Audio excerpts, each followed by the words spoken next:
Hi friends, मैं हूं आपका फ्रेंड नमीश निगोतिया एडवोकेट और आप देख रहे हैं मेरा YouTube channel legal advice for everyone. दोस्तों, विल को या वसीयत को रजिस्टर्ड करवाने के क्या क्या फायदे होते हैं। एक अनरजिस्टर्ड वसीयत हो तो विधिक उत्तराधिकारियों को जिनके पक्ष में रजिस्टर्ड है क्या क्या नुकसान उठाने पड़ सकते हैं। क्या उनको बहुत सारे लिटिगेशन का सामना करना पड़ सकता है।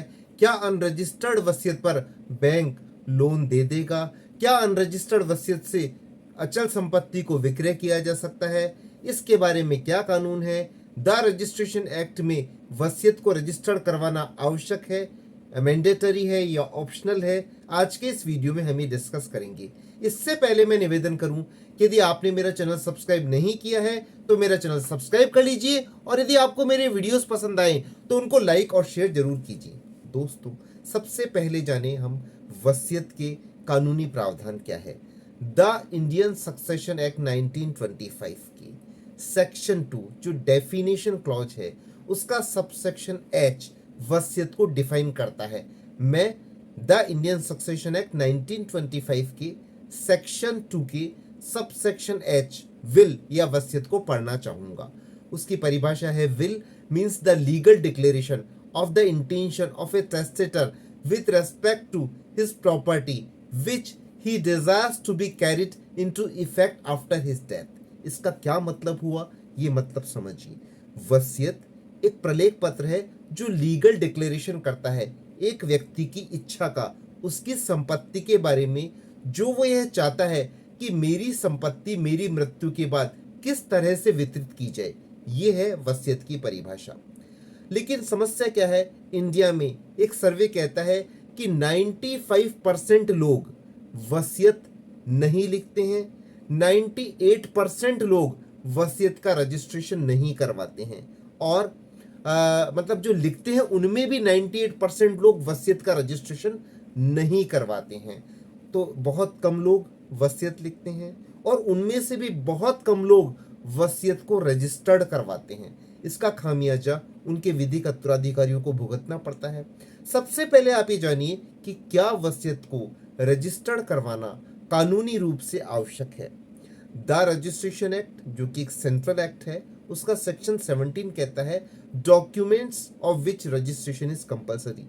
वो कौन कौन से डॉक्यूमेंट्स हैं, जैसे सेल डीड है, पार्टीशन डीड है, यदि मान लीजिए गिफ्ट डीड है जिसमें इमूवेबल प्रॉपर्टी की वैल्यू 100 रुपीज से ज़्यादा है, उनका रजिस्ट्रेशन करवाना। और भी बहुत सारे डॉक्यूमेंट्स हैं, उन डॉक्यूमेंट्स का रजिस्ट्रेशन करवाना जो सेक्शन 17 द रजिस्ट्रेशन एक्ट में दिए गए हैं मैंडेटरी या कंपलसरी है या आवश्यक है। लेकिन वो डॉक्यूमेंट्स जिनका रजिस्ट्रेशन करवाना ऑप्शनल है वो section 17 of the registration act में दिए गए हैं। इसका टाइटल है documents of which registration is optional और इसका सब सेक्शन ई, सेक्शन 17 का सब सेक्शन ई कहता है वसीयत, मतलब विल का रजिस्ट्रेशन करवाना ऑप्शनल है, ऐच्छिक है। अब ये बात क्लियर हो गई कि वसीयत चाहे रजिस्टर्ड वसीयत हो या अनरजिस्टर्ड वसीयत हो, उसकी कानूनी महत्व एक जैसा है यदि वह कानून की परिभाषा में दस्तावेज वसीयत की परिभाषा में आता है। अब वसीयत को रजिस्टर्ड करवाना या न करवाना ऑप्शनल है। बहुत सारे लोग जो कि रजिस्टर्ड वसीयत नहीं करवाते हैं तो उनकी वसीयत चैलेंज हो जाती है और जरूरी नहीं है कि सभी की वसीयत चैलेंज होती है, पर बहुत सारी वसीयतें कोर्ट ऑफ लॉ में चैलेंज हो जाती है। तो अब हम सबसे पहले जाने कि अनरजिस्टर्ड वसीयत में वो कौन कौन से ग्राउंड है। देखिए, चैलेंज तो रजिस्टर्ड वसीयत भी हो सकती है, पर अनरजिस्टर्ड वसीयत के चैलेंज होने के चांसेस बहुत ज़्यादा होते हैं। तो पहले जाने कि वसीयत को किन किन मेन ग्राउंड्स पर चैलेंज किया जाता है जनरली। तो वो ग्राउंड्स है लेक ऑफ ड्यू एग्जीक्यूशन का प्रूफ, कि यदि उसका ड्यू एग्जीक्यूशन, उसका वसीयत को एग्जीक्यूट कैसे किया गया, इसका यदि पुख्ता सबूत नहीं है तो वसीयत आसानी से चैलेंज हो जाती है। लेक ऑफ टेस्टिमेंट्री इंटेंशन, वसीयतकर्ता का इंटेंशन का अभाव है यदि, तो भी वसीयत चैलेंज हो जाती है। लेक ऑफ टेस्टामेंट्री कैपेसिटी, यदि उसकी कैपेसिटी ही नहीं है, यदि वो स्थिर बुद्धि का नहीं है, अत्यधिक बीमार है, अनसाउंड माइंड की पोजीशन में है, पागल है, तो उसकी वसीयत चैलेंज हो जाती है। अनड्यू इन्फ्लुएंस, यदि उस पर किसी का दबाव है, प्रभाव है, कोई ऐसे प्रभाव में या दबाव में वो वसीयत कर रहा है तो भी चैलेंज हो जाती है। Lake of knowledge of approval, उसको ये पता नहीं है कि वो किन किन कागजों पर हस्ताक्षर कर रहा है, उसको जानकारी नहीं है। एक अनपढ़ आदमी है, उसको मूर्ख बना करके रजिस्ट्रेशन ऑफिस में ले जा करके वसीयत के रजिस्टर्ड करवा ली गई। फ्रॉड और फॉर्जरी, यदि वो वसीयत लिखी नहीं उसने, कोई फ्रॉड हो गया उसके साथ, कोई दबाव बना दिया गया और फॉर्जरी करके अन्य कागज बता करके वसीयत पर हस्ताक्षर करवा लिए। या फिर होता है claim bye a family member, जिसके को बेनिफिशियल नहीं मिला, फायदा नहीं मिला प्रॉपर्टी में वसीयत के जरिए, उसने उसको वसीयत को चैलेंज कर दिया। और एक लास्ट राउंड होता है रिवोकेशन ऑफ अर्लियर विल। मान लीजिए उसने सब्सिक्वेंट विल करके पहले वाली वसीयत को रिवोक कर लिया, निरस्त कर दिया, परंतु किसी एक व्यक्ति ने उस पहले वाली विल को प्रोड्यूस कर दिया कोर्ट में, तो ये भी वसीयत के ग्राउंड होते हैं। तो मैंने 8 मेन ग्राउंड वसीयत के डिस्कस करे कि किन किन ग्राउंड्स पर कोर्ट ऑफ लॉ में वसीयत चैलेंज होती है। अब देखिए, चैलेंज वसीयत रजिस्टर्ड भी हो सकती है, अनरजिस्टर्ड भी हो सकती है, लेकिन अब हम ये जानेंगे कि रजिस्टर्ड वसीयत के चैलेंज होने के जो संभावनाएं हैं वो बहुत कम होती है अनरजिस्टर्ड वसीयत के मुकाबले। तो अब हम जानेंगे कि वसीयत को रजिस्टर्ड करवाने के फायदे क्या क्या हैं, what are the benefits of getting the registration of a will before the office of the sub registrar. अब हम जाने, सबसे पहला हम जाने कि यदि सक्सेसर को, जिनके पक्ष में वसीयत है, उनको यदि लोन लेना है, वसीयतकर्ता का देहावसान हो गया और उनके विधिक उत्तराधिकारियों को लोन लेना है, और रजिस्टर्ड वसीयत है, तो बैंक जो है अन्य दस्तावेजों की जांच करके आसानी से ऋण दे सकती है उस संपत्ति को रहन या मॉर्गेज करके।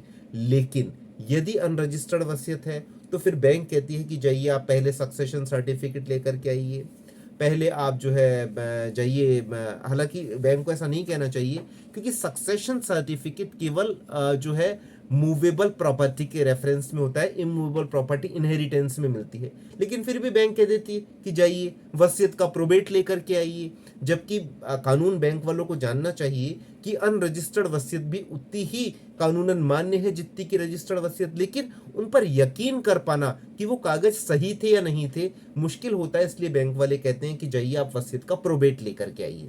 फिर क्या होता है कि यदि कोर्ट ऑफ लॉ में चैलेंज भी होता है, तो ऐसा चैलेंज करने वाला भी ये जानता है, उसके वकील साहब भी ये सलाह देते हैं कि देखिए रजिस्टर्ड वसीयत को आप चैलेंज कर रहे हैं जिसका एग्जीक्यूशन सब रजिस्ट्रार ऑफिस में हुआ है, तो इसमें जीतने की संभावना बहुत कम रह जाती है।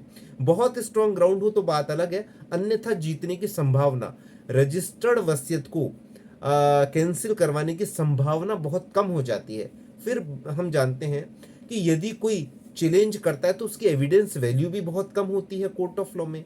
फिर हम ये जाने कि और क्या ग्राउंड हो सकते हैं रजिस्टर्ड वसीयत के, तो जब बेनिफिशियरी उस प्रॉपर्टी को ट्रांसफर करता है, मान लीजिए सेल करना चाहता है, तो जो परचेजर होता है वो रजिस्टर्ड वसीयत से यदि बेनिफिशियरी जो है सेल कर रहा है तो उसको आसानी से यकीन कर लेता है। वरना ये कहता है कि अनरजिस्टर्ड वसीयत है, आपके पापा के या वसीयतकर्ता के और भी विधिक उत्तराधिकारी होंगे, तो पहले आप उन सब का एनओसी लेकर के आइए। तो इस प्रकार से एक रजिस्टर्ड वसीयत पर यकीन करना बहुत आसान हो जाता है। अब एक बहुत बड़ा बेनिफिट, मान लीजिए वो ओरिजिनल डॉक्यूमेंट खो गया, लॉस हो गया या कहीं जल गया, तो भी यदि रजिस्टर्ड डॉक्यूमेंट है तो उसकी कॉपी, सर्टिफाइड कॉपी सब रजिस्ट्रार डिपार्टमेंट से ऑब्टेन की जा सकती है। और जो वसीयत में प्रॉपर्टी के बारे में जो भी बेनिफिट है वो जो है उनको मिल जाएंगे, और वो उसके आधार पर जो है आगे जो भी उसको करना है, टाइटल डॉक्यूमेंट प्राप्त करने हैं या कोई मान लीजिए नाम ट्रांसफर करवाना है, प्रॉपर्टी का सेल करना है, प्रॉपर्टी को मॉर्गेज करना है, तो वो कर सकते हैं। अब एक बड़ा क्वेश्चन आता है कि वसीयत के रजिस्ट्रेशन का प्रोसेस क्या है, तो बहुत आसान है। एक डॉक्यूमेंट जो वसीयत करता है उसको एक डॉक्यूमेंट लिखित में वसीयत, जिसमें स्पेसिफिक होना चाहिए कि मैं इस प्रॉपर्टी का मालिक हूँ, मैं इसकी वसीयत कर रहा हूँ, यह मेरी अंतिम वसीयत है, इससे पूर्व की वसीयत निरस्त या निष्प्रभावी मानी जाए, और मैं इसके पक्ष में वसीयत कर रहा हूँ, गवाहों के समक्ष कर रहा हूँ, अपने स्वस्थ चित्त और स्थिर बुद्धि की अवस्था में कर रहा हूँ। ऐसा डॉक्यूमेंट बना के प्रॉपर्टी का पूरा डिस्क्रिप्शन लिख के, किसके पक्ष में वसीयत दे रहा है, अन्य विधिक उत्तराधिकारी कौन कौन है, लिख करके सब रजिस्ट्रार ऑफिस में पेश करे, 2 प्रतिलिपियों में पेश करे, हर पेज पे स्वयं के हस्ताक्षर करे, 2 गवाहों के पूरे आइडेंटिटी प्रूफ के साथ, नाम, पता, हस्ताक्षर के साथ पेश करे। यदि हो सके तो एक नॉमिनल से स्टाम्प खरीद करके उस पर एग्जीक्यूट कर दे। वैसे कोई जरूरी नहीं है, कोई स्टाम्प ड्यूटी नहीं होती है, लेकिन एक एडिशनल प्रूफ हो जाता है। यदि स्टाम्प आप परचेज करते हैं तो उस पर स्टाम्प वेंडर के रजिस्टर पर आप हस्ताक्षर करते हैं तो एक एडिशनल प्रूफ हो जाता है। ये करके आप वसीयत को पेश करें, और इसमें कोई स्टाम्प ड्यूटी पेएबल नहीं होती है। सिंपल प्रोसेस चार्जेस चार्जेबल होते हैं सब रजिस्ट्रार ऑफिस में। फिर वहाँ बायोमेट्रिक्स होती है, तो आप वसीयत को रजिस्टर करवाएं, वहाँ अपना थंब इम्प्रेशन लगाएं, आपकी फ़ोटो लगाएं, और वहाँ पर भी फ़ोटो खींचते हैं, वो फ़ोटो खिंचवाएं। गवाहों की भी थंब इम्प्रेशन लिए जाते हैं, बायोमेट्रिक्स दी जाती है। इस प्रकार से फिर वो अपने बुक में, जो सब रजिस्ट्रार ऑफिस में बुक मेंटेन होती है, आजकल तो कंप्यूटराइज होती है, उस पर रजिस्टर करते हैं। उसकी एक कॉपी अपने पास सब रजिस्ट्रार ऑफिस रखता है। तो इस प्रकार से वसीयत को पंजीकृत करवाएं। पंजीकृत होने के बाद, रजिस्टर्ड होने के बाद वसीयत प्राप्त करें, और बेनिफिशियरी उससे जब वसीयतकर्ता का देहावसान हो जाएगा तो वो मालिक बन जाएगा, और उसके बाद वो वसीयत अस्तित्व में आ जाएगी। तो आज के इस वीडियो से हमने जाना कि वसीयत को रजिस्टर्ड करवाने के क्या क्या फायदे हैं, अनरजिस्टर्ड वसीयत में क्या क्या मुसीबतें विधिक उत्तराधिकारियों को उठानी पड़ सकती है, उनको बहुत लिटिगेशन फेस करना पड़ सकता है। इसलिए मेरी राय है कि वसीयत को रजिस्टर्ड जरूर करवाएं। धन्यवाद। Thank you friends.